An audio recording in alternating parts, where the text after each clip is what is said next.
Well, hi everyone, and welcome back to the Module 5 assignments. Let's go ahead and talk about what we're doing here. So first, our discussion question this week, we want to talk about project estimating. So definitely dig into your textbook, read the various methods of project estimating, and there are quite a few. And then if necessary, do some internet research so that you've got a really good firm feel for project estimating techniques. And then you're going to answer 3 questions in your own words. What method of estimating would best suit the Husky Air project?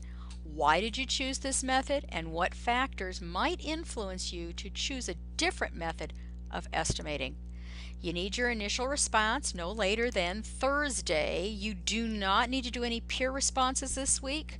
However, that shouldn't stop you from getting out there and commenting on other posts when you see something that looks good, or start a discussion, or an area of agreement, or even an area of disagreement as you see fit. So for your individual assignment, you are continuing to work on the Husky Air project. Remember, each week we're going to be building on what we did in the previous week. So you're going to be copying and pasting as needed. This week we're going to be working on a scope management plan, and we're going to be creating our WBS.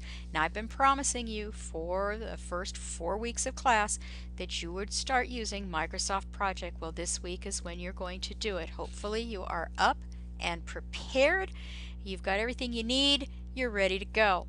So you're going to read the Husky Air assignment that's at the end of Chapter 5. You're going to prepare a scope management plan and a WBS as per the instructions that are listed in the textbook.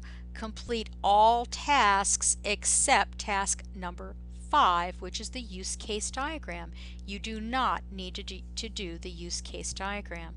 And again, submit a nice professional looking document, just as you've been doing each week since week 3. You're going to have sections, and the project name, project team name, project team and project team members. I believe that is section 1. Project description, and then the project's MOV. All 3 of those become sections 1, 2, and 3 of your assignment, and that's just copy and paste, and remember to revise anything that might be necessary. So then we start off with the deliverable structure chart. You're going to use figure 5.4 on page 124 as an example.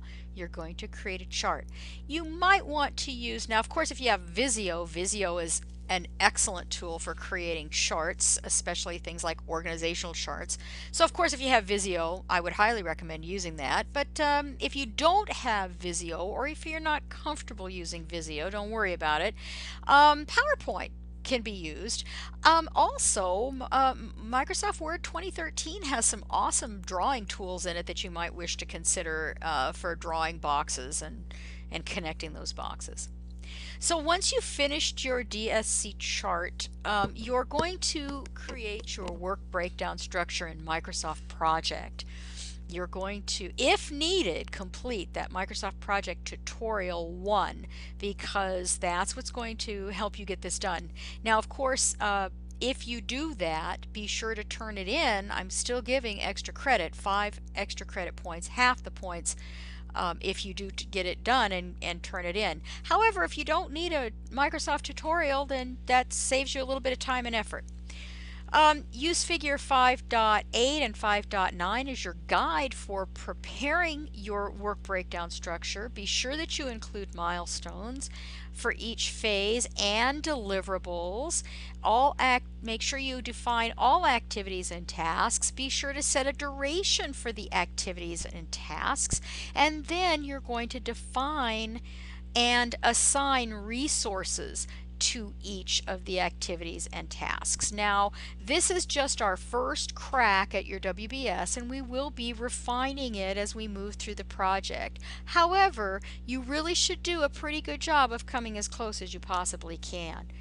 And again, don't forget that you have a quiz on Sunday, and that you've got your discussions, quizzes and discussions let me rephrase that. Let me just back up on that one.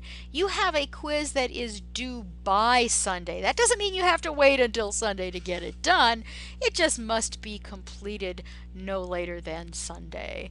Just like your discussions and quizzes cannot be made up. So that's all I have for you. Of course, if you have any questions, don't hesitate to reach out to me, and I will look forward to working with you in the discussions. Take care.